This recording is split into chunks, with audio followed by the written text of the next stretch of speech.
Hey everybody, what's up? Welcome to another video of Kneading with Franco.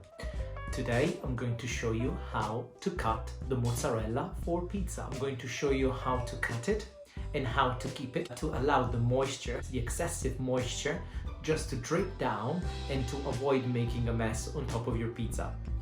Has it ever happened to you that after you have your pizza ready, you stretched it, you put it on top of the peel, you start transferring all the toppings, you put your stripes of mozzarella or cubes of mozzarella on top, you move it and you launch it onto the oven, and then after a couple of seconds you're noticing already that a lot of water or excessive moisture is coming out of the mozzarella, especially because the temperatures of the oven are really high.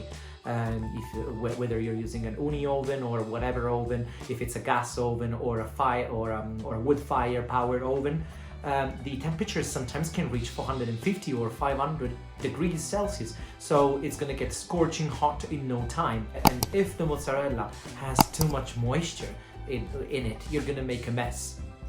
One problem that might happen is that because of the excessive moisture, if you stretch your pizza base too much, in a sense that maybe when you stretched it, you make it the layer of the pizza, especially on the center, too thin, this is gonna cause a mess 100%.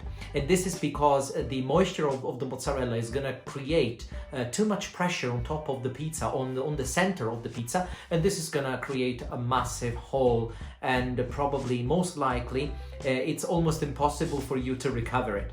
Another problem that might happen is that the mozzarella melts too soon, and when it melts too soon, it starts to releasing the excessive moisture. When it releases the excessive moisture, then maybe, especially if your pizza is a margherita, so it contains some sauce, or maybe if your pizza contained a lot of other toppings, you might risk to ruin all the other toppings. But don't worry, I've got you sorted. I'm gonna show you a simple secret, the best way to cut your mozzarella and to keep it in order to prevent the excessive moisture from ruining your pizza. But before we do that, don't forget to subscribe to my channel, hit the like button below, and don't forget that you can also follow me on Instagram. You can find me there as Kneading with Franco. You're gonna need a bowl, a stainless steel colander. In this case, I'm using 4 mozzarellas. You feel free to use less than that, and a knife sharp enough to be able to cut the mozzarella properly. Start taking the first mozzarella ball and start slicing it into thin slices. I like to start cutting the mozzarella in thin slices because it's easier to release all the water.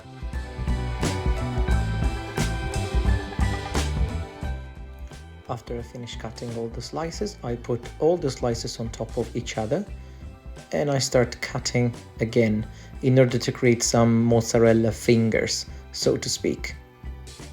And then you can stop here if you, like me, like to have the mozzarella cut in small fingers, in stripes, or if you want, you can keep on cutting it to create some mozzarella cubes.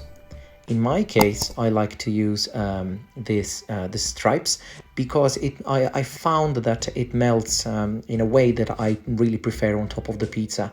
No matter if you're making the pizza margherita or if you're making a pizza bianca maybe with some other toppings. I just like to use it like that.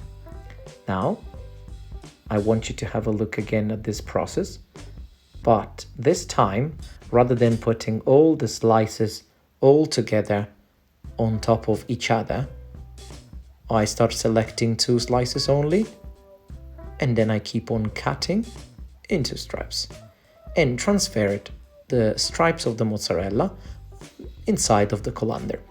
Obviously the colander, it has a really thin layer, and from this thin layer all the water, all the milk of the mozzarella is going to start dripping immediately inside of the container.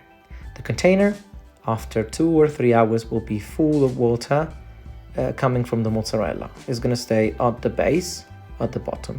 And if you want, you can actually reuse it. Sometimes I reuse the water that is released from the mozzarella to make some other sauce, maybe with some fiorelli or broccoli rabe, you call it in America and actually even in the UK. So if you don't want to throw it away, you can reuse it to make some delicious sauce, because it's actually quite salty, so it's really good.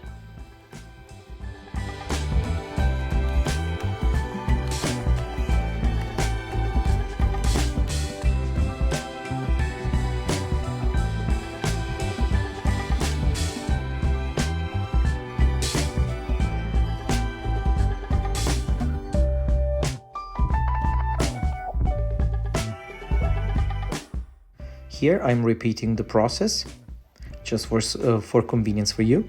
And on that night I had to make loads of pizzas, so I really needed all the 4 mozzarella balls, so I started cutting them into small stripes.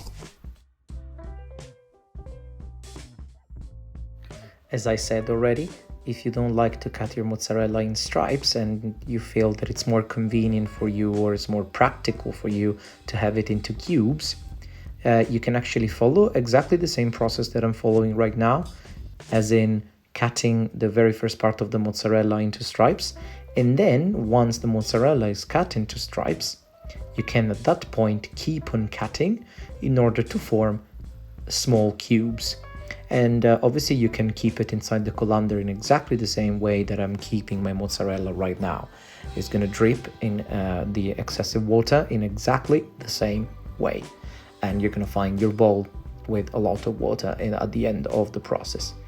We are almost at the end of the cutting of the last mozzarella now.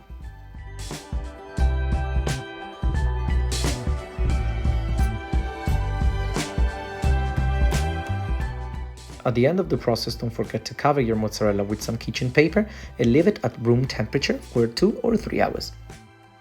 And maybe also keep it away from your dog. That's it. No more disasters. No more excessive dripping of the liquid of the mozzarella. No more excessive moisture. And keep your pizza always as dry as possible. Don't ruin your toppings. You're going to avoid messing up with your toppings. You're going to prevent your pizza from being ruined when it's baking inside the oven.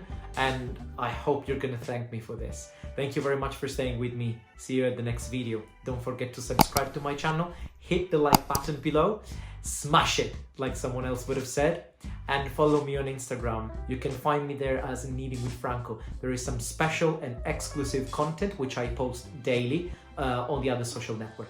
Follow me on Instagram. See you at the next video.